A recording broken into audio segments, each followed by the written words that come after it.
بالله من الشيطان الرجيم. بسم الله الرحمن الرحيم.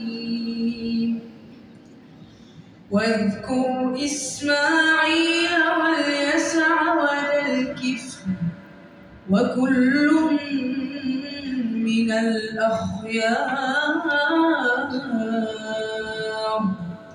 هذا ذكر وإن للمتقين لحسن مآب. جنات عدن مفتحة لهم الأبواب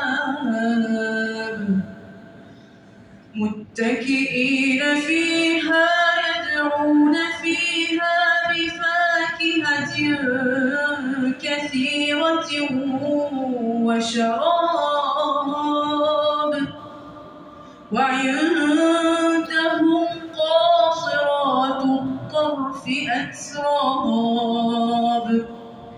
هذا ما توعدون ليوم الحساب. إن هذا لرزقنا ما له من نفاد.